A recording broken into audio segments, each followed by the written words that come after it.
سلم لك حمد يا مقرحيه لبلا. سلم لك حمد يا مقرحيه، لكن مش عارفين القصه شنو هي. وقال فيها راس بيت الشاعر شن قال؟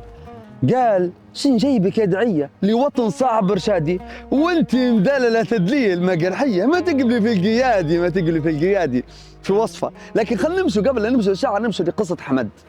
قالوا حمد بن ضوضة معروف انه بجبروته وفروسيته، فكان يقاتل هلبة في الايطاليين، والايطاليين مش مخلين لا اخضر لا يابس، ياخذوا في اي ابل تجي في طريقهم ياخذها، نين يوصل في الابل نتاع المقارحه، لما يشوف السيمه نتاعتها يلقى سيمه المقارحه يسيبها، يقول لها سلم لك حمد يا مقرحيه.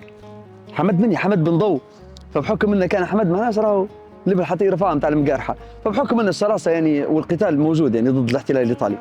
الشاعر في يوم من الايام طلع مقرحي وماشي مشرق، وهو ماشي في الطريق وصل لي وادي من وديان يلي المجابره، وزي ما نعرفوا السيمه لما تلقاها مرسومه معناها تعرفها هي سيمه ورفله سيمه كذا، وما كانوش يقولوا سيمه، يقولوا هذه ابل ورفليه، هذه ناقه مقرحيه، هذه ربيعيه، هذه حسنويه، هذه مصرتيه، هذه ورفليه، هيك بالوصف هو يعني، فيوصفها بالوصف هذا.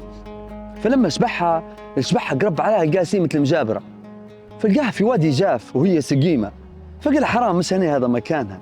شبح لها وقعد يخاطب فيها، شنو قال لها؟ قال لها يا مجبري تستاهل تدليله، في وادي بي بزع سيله، في وادي بي لنا بغزاره الامطار تنزل فيه وعشب اخضر وكذا، فالناقه مش مكانها المفروض يكون هنا.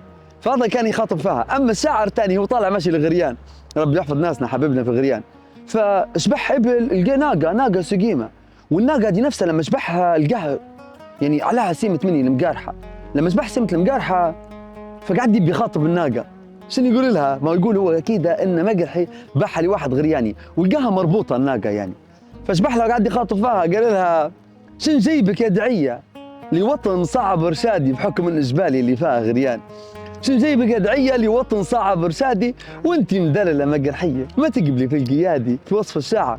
هذه قصه اللي تربط بين حمد اللي حكيناها والشعراء اللي زوز شبحوا الناقه المقرحيه واللي شبحها المجبريه، فبحكم ان الناقه المقرحيه معروفه ديما يخلوا فيها ترتع في الوادي، ما فيش حد يقيد فيها ولا يربط فيها، فتربطنا اليوم بالناقه والجمل، فهنا جبت لكم اللي هو سوق الجمل اتحمل منه التطبيق، واللي يخش بالرابط وباسمي هنا فهذا عنده تخفيض في اي حاجه يشراها، فعلى حسب الدعايه وعلى حسب الشيء اللي نبغى نتكلم عليه يرتبط بالمكان، فهيك تكون الدعايه لما تكون مش عاديه تعرف القصه شنو هي، ونتكلموا على الابل المصراتيه والورفليه ونزيدوا مره ثانيه ونتكلموا على الشعر كامل للمقرحيه ونتكلموا على المجبريه، فربي يحفظكم ونقدر نقول وانتم طيبين هل بموس شويه.